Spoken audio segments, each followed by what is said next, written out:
The wealthy observer Tariq Hassan adjusted his expensive watch as he stood before the floor-to-ceiling windows of his corner office. Gazing down at the bustling city streets 40 floors below, at 38 he had built Hassan Hospitality, grew from a single-family restaurant into an empire of 15 upscale dining establishments across 3 cities. His restaurants were known for their warm ambience, exceptional service, and the promise of treating every guest like family. Yet lately that promise felt hollow. The quarterly reports spread across his mahogany desk told a troubling story. The flagship location, his very first restaurant, Heritage, was experiencing unprecedented staff turnover. In the past 6 months, 12 employees had quit without notice.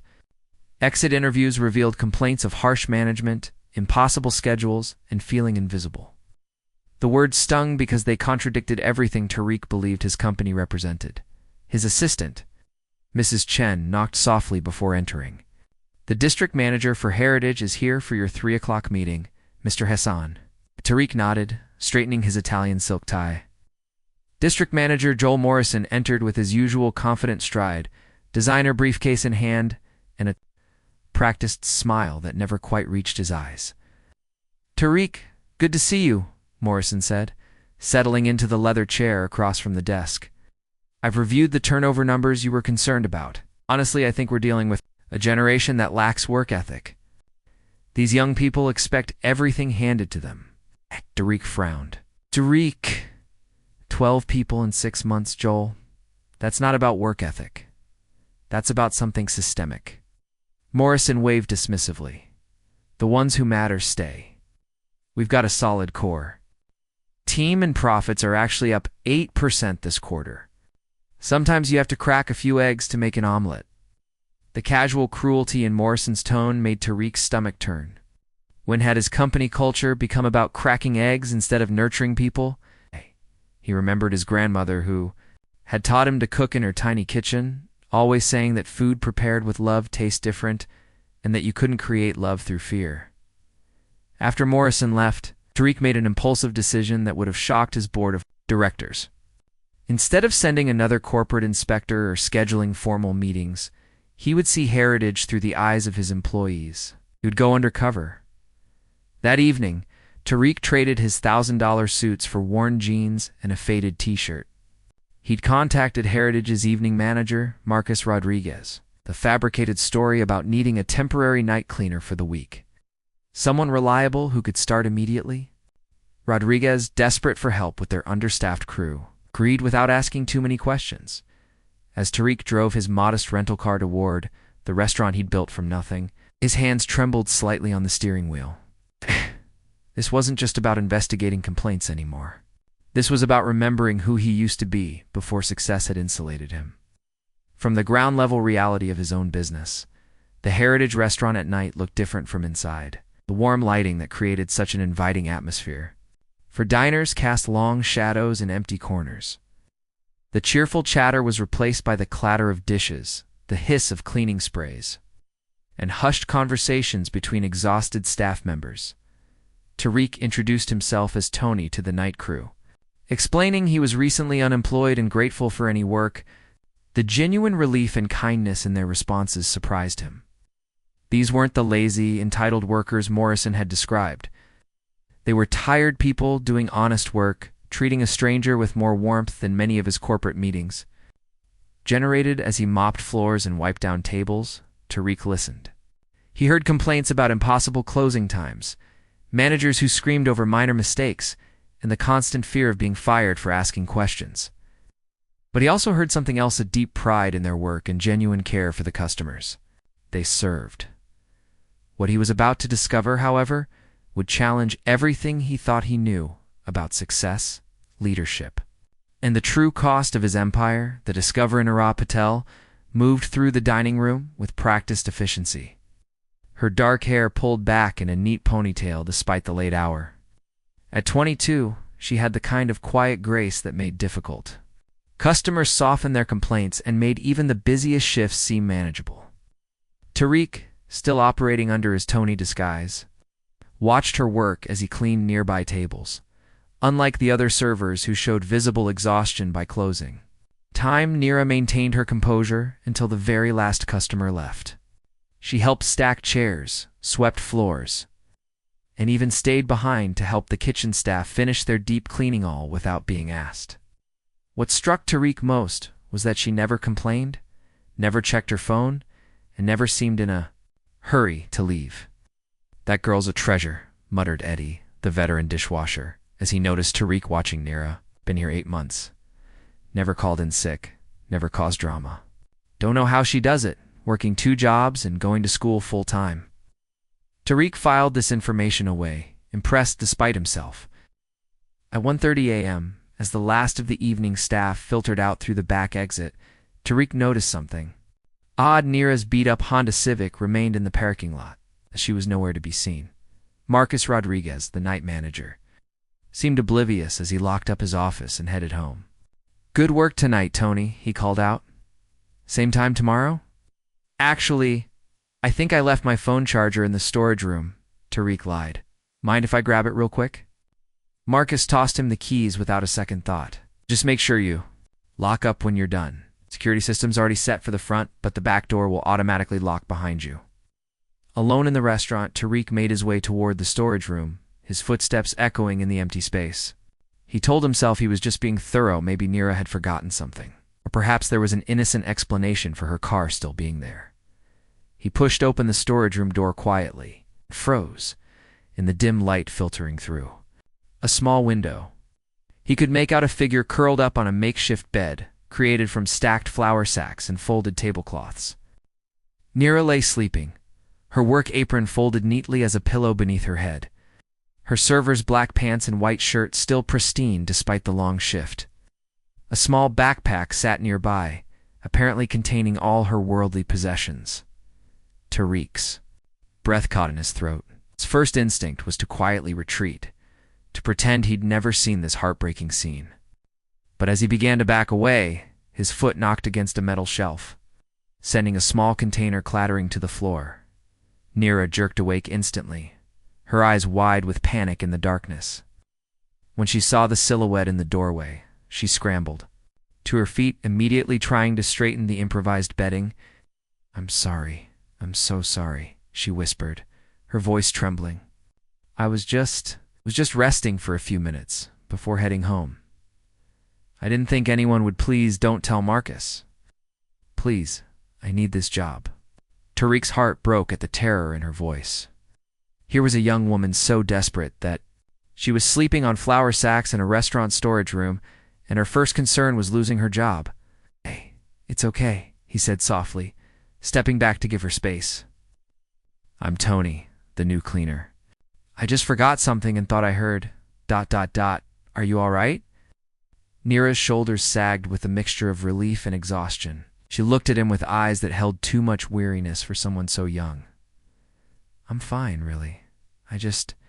Sometimes I lose track of time studying, and it gets too late to drive home safely.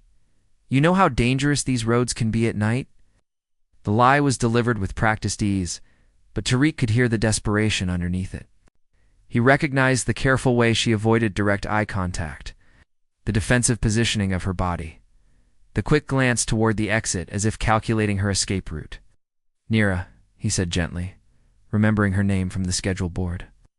"When's the last time you had a proper meal?"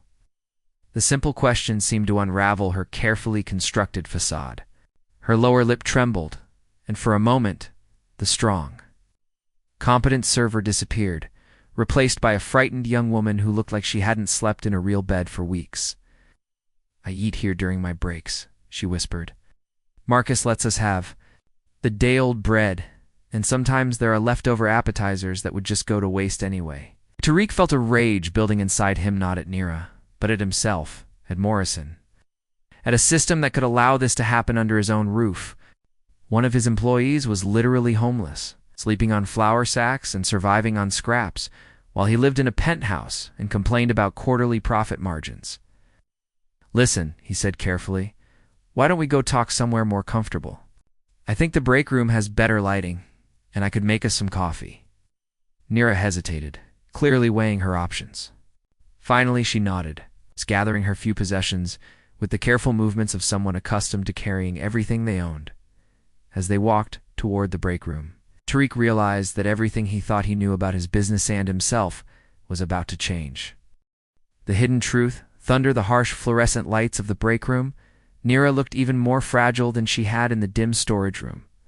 Tariq busied himself making coffee, using the time to process what he'd discovered while giving her space to collect herself. The institutional coffee maker gurgled to life, filling the silence that stretched between them. "You don't have to tell me anything," Tariq said finally, setting a steaming mug in front of her. "But if you want to talk, I'm a good listener, sometimes. It helps to tell someone who doesn't know your whole story." Nira wrapped her hands around the warm mug, staring into the dark liquid as if it held answers to questions she'd stopped asking. For several minutes, the only sound was the hum of the refrigerator and the distant rumble of late-night traffic outside. "My parents died in a car accident when I was 17, she said suddenly, her voice barely above a whisper. "Just 3 months before I was supposed to graduate high school."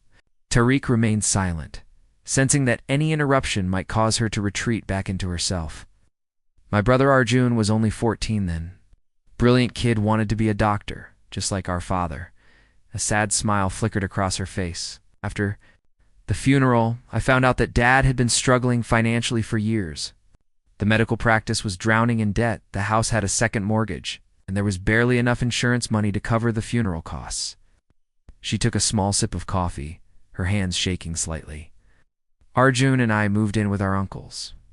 Family, they were kind enough, but they already had 4 kids of their own. I finished high school while working at a grocery store, saved every penny I could for both of us to go to college." "You raised your brother?" Tariq asked gently. "I tried to." Pain in those 3 words was devastating. "He was so smart, Tony. Got a full scholarship to pre-med at the university. I was so proud. I thought we'd made it through the worst of it." She paused, wiping away a tear that had escaped, despite her efforts to maintain composure. Last year, during his sophomore year, Arjun started getting terrible headaches. At first, the campus clinic said it was just stress, but they got worse, and then he started having seizures. Her voice cracked. "Brain tumor, aggressive type. The kind that requires immediate surgery and months of treatment." Tariq felt his throat tighten. "I'm so sorry." The insurance from his scholarship covered some of it, but not nearly enough. Experimental treatments, specialized surgeries, medications that cost more per month than most people make in a year. She laughed bitterly. "Turns out, beating cancer is expensive." "Is he now?" Tariq asked, though he dreaded the answer. Nira's silence stretched for so long that he thought she might not respond. When she finally spoke, her voice was hollow. "He died 4 months ago, 2 days after his 21st birthday. The words hit Tariq like a physical blow. This young woman, who had been sleeping on flour sacks in his storage room, had lost everything: her parents, her brother, her home, and was still showing up to work with a smile, treating customers with kindness, helping her coworkers without complaint. "The medical bills didn't die with him," she continued. "I'd co-signed for everything, used my credit, took out loans. Even with his life insurance, I still owe almost $60,000. The collection agencies call every day." "What about your uncle's family? Couldn't they help?" "They tried, but they've got their own kids heading to college soon. I couldn't ask them to sacrifice their children's futures for my mistakes." She straightened her shoulders with a pride that Tariq recognized the same stubborn dignity his own grandmother had possessed. "Besides, these were my decisions. Arjun was my responsibility."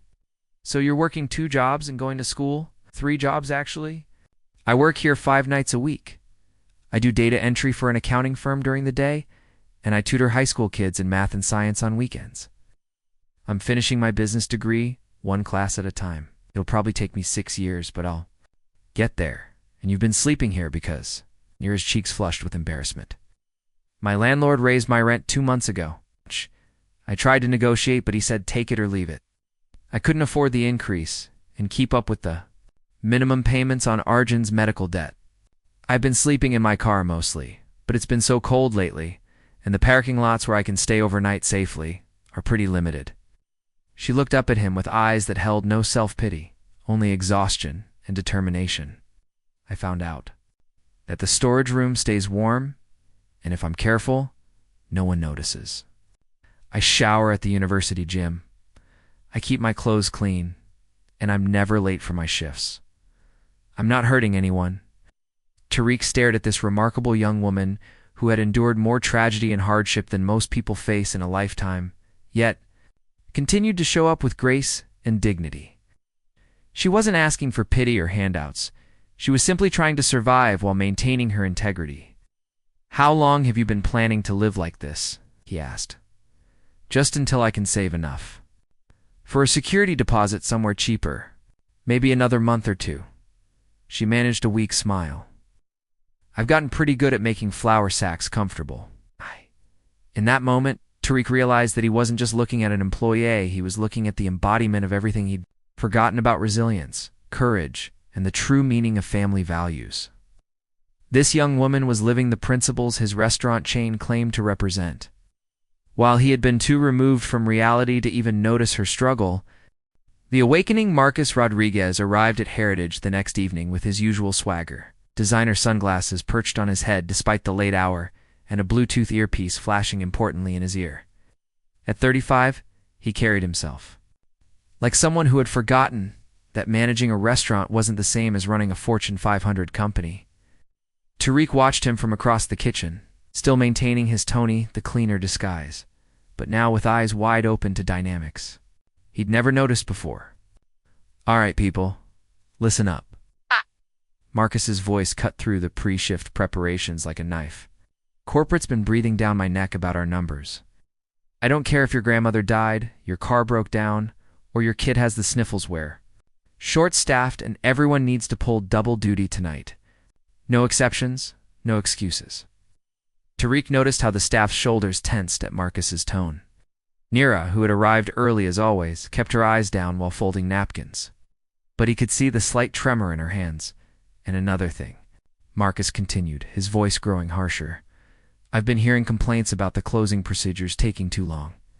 From now on, anyone not clocked out by 1 a.m. gets written up. I don't care if the last customer leaves at midnight, you figure out how to get everything done." Jenny, a server in her 50s who had been with the restaurant for 3 years, raised her hand tentatively. "Marcus, if we're closing the kitchen early, what do we tell customers who order food at 11:30? Tell them the kitchen's closed. It ain't. Should have come earlier." Marcus's dismissive wave made Tariq's blood boil.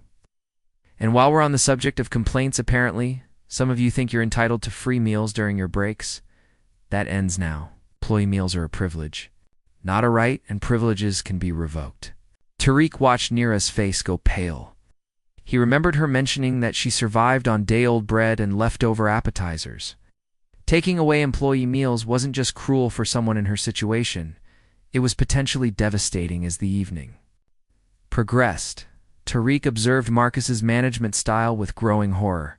When a new server accidentally dropped a tray of appetizers, Marcus berated him in front of the entire kitchen staff, using language that would have made a sailor blush.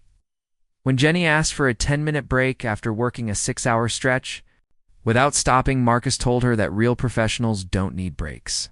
But it was Marcus's treatment of Nira that truly opened Tariq's eyes to the toxic culture festering in his restaurant. "Patel," Marcus barked as Nira emerged from the storage room carrying supplies. "What were you doing back there for so long?"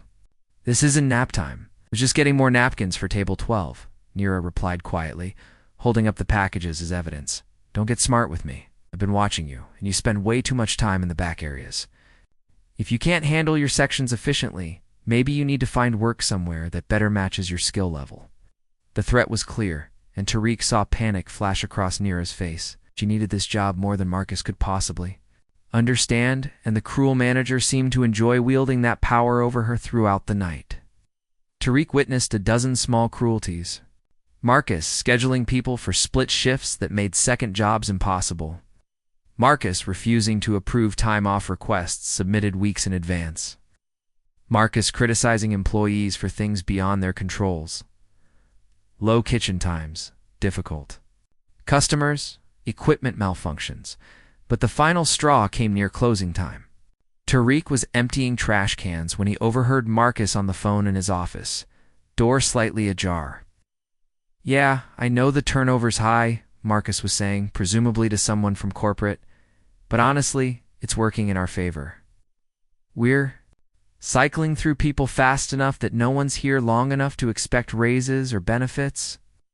The ones who stay are so desperate, they'll put up with anything." Tariq's hands clenched around the trash bag. This wasn't just poor management. It was deliberate exploitation. "The secret is keeping them just scared enough," Marcus continued. "Can't be too nice or they get comfortable and start making demands. Little fear keeps them productive." As Marcus's callous laughter drifted through the office door, Tariq realized that his company had become something unrecognizable. The family values he proudly advertised had been perverted into a system of psychological manipulation and economic coercion. After closing, as Tariq watched Nira once again prepare her makeshift bed in the storage room, he felt a rage unlike anything he'd ever experienced in his corporate career. This wasn't about profit margins or efficiency metrics. This was about human dignity. He thought about his grandmother, who had taught him that a business was only as good as how it treated its most vulnerable employees. She would have been ashamed of what Heritage had become under his distant leadership. But more than anger, Tariq felt something else stirring within him, a determination that had been dormant for years. The same drive that had built his empire from nothing was now focused on a different goal, making things right. As he left the restaurant that night, Tariq's mind was already working on a plan. Tomorrow would bring changes to Heritage, changes that Marcus Rodriguez and District Manager Joel Morrison would never see coming. But first, he had a young woman to help and a company culture to completely rebuild. The wealthy, disconnected CEO who had entered this restaurant 2 nights ago was gone. In his place stood someone who remembered why he'd gotten into the restaurant business in the first place, to create a place where people felt valued, respected, and cared for. It was time to remember what family really meant. The transformation Tariq Hassan stood in his penthouse apartment at dawn, staring at his reflection in the bathroom mirror. The man looking back at him wore the same expensive suit and carried the same corporate confidence, but everything else had fundamentally changed. In his hand, he held a folder containing Nira's employee file, bank statements showing his personal account balances, and a handwritten list of changes he planned to implement immediately. By 7 a.m., he was at Heritage, arriving before any of the day staff. He used his master key to enter quietly, making his way to the storage room where he knew Nira would still be sleeping. But instead of waking her, he left a sealed envelope on the small table she'd improvised from a milk crate, along with a set of keys and a simple note, "You deserve better than flour sacks. A friend." Inside the envelope was a cashier's check for $65,000, enough to cover her brother's medical debt with some left over for a security deposit on a proper apartment.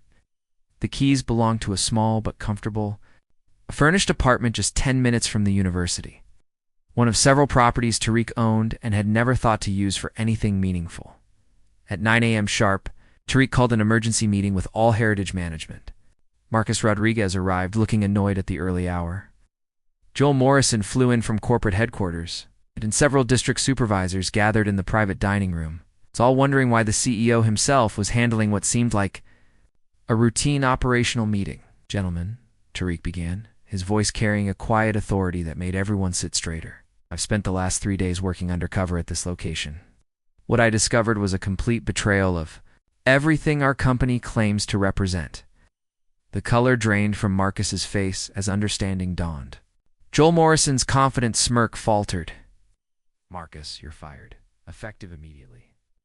Your final paycheck will reflect the wages stolen from employees through your illegal manipulation of break times and meal policies. Joel, your resignation letter is expected on my desk by noon, or I'll be forced to discuss your crack a few eggs philosophy with our board of directors and legal team." "Now wait just a minute," Morrison started to protest. "No." Tariq's voice cut through the objection like steel. "You wait. While you were congratulating yourself on increased profits, our employees were literally sleeping on storage room floors. While you were dismissing their concerns as generational weakness, they were working 3 jobs just to survive medical debt from deceased family members." He turned to address the remaining managers. Effective today, Heritage is implementing new policies across all locations. Every employee receives comprehensive health insurance, paid sick leave, and a starting wage that's 15% above the local living wage. We're establishing an emergency assistance fund for employees facing financial crises. And we're instituting mandatory management training focused on dignity and respect. Over the following weeks, Tariq didn't just implement policy changes, he transformed Heritage's entire culture. He promoted Jenny to day manager based on her natural leadership and genuine care for both staff and customers. He created an anonymous feedback system that bypassed traditional management hierarchies. Most importantly, he instituted regular ground-level days where corporate executives worked shifts alongside frontline employees. The changes weren't without challenges. Some long-term managers resigned rather than adapt to the new culture. Initial labor costs increased by 18%. A few investors questioned whether Tariq was going soft. But the results spoke for themselves. Within 6 months, Heritage's turnover dropped to less than 5%. Customer satisfaction scores reached all-time highs. Employee referrals became their primary source of new hires. Most surprisingly to the corporate skeptics, profits increased as well. Turns out that happy. Stable employees created better dining experiences that customers were willing to pay premium prices for. Neera flourished under the new environment. Free from the crushing weight of medical debt and housing insecurity, she threw herself into completing her business degree. Tariq quietly arranged for her to intern in Heritage's corporate offices, where her insights from the ground level proved invaluable in identifying problems before they became systemic issues. One evening, nearly a year after that transformative night in the storage room, Neera found Tariq in his office reviewing employee satisfaction surveys. "Mr. Hassan," she said, using the formal address she'd maintained, despite his repeated invitations to call him Tariq, "I wanted to thank you again for everything you've done, not just for me, but for all of us." Tariq looked up from the reports pages of feedback, praising fair schedules, respectful management, and genuine opportunities for advancement. "I should be thanking you, Neera. You reminded me what this business is really about. I still don't understand why you helped me, why you changed everything. You didn't know me. I was just another employee." Tariq thought about his grandmother's tiny kitchen, about the values she'd instilled in him, about how success had slowly insulated him from the very people who made his dreams possible. "My grandmother used to say that we're only as strong as the weakest person we're willing to help," he said finally. I'd forgotten that lesson until I met a young woman who was stronger than any CEO I'd ever known, who was surviving on flour sacks and leftover bread while still treating every customer with kindness. As Neera left his office that evening, Tariq reflected on how a chance decision to work undercover had transformed not just his business, but his understanding of leadership itself. The storage room that had once hidden a homeless employee now served as Heritage's inspiration room, a quiet space where staff could rest, study, or simply have a moment of peace during difficult shifts. Above the door, a small plaque read, "True family values aren't something you advertise there, something you live, especially when no one is watching." The CEO who had once measured success solely in profit margins now understood that the most important metrics were the ones that couldn't be quantified: dignity, compassion, and the simple recognition that every person deserves to be seen, valued, and treated with respect, and helping one young woman rise from her darkest moment. Tariq had rediscovered the light that had originally inspired him to build something meaningful. And in doing so, he had created not just a more successful business, but a legacy worth leaving behind.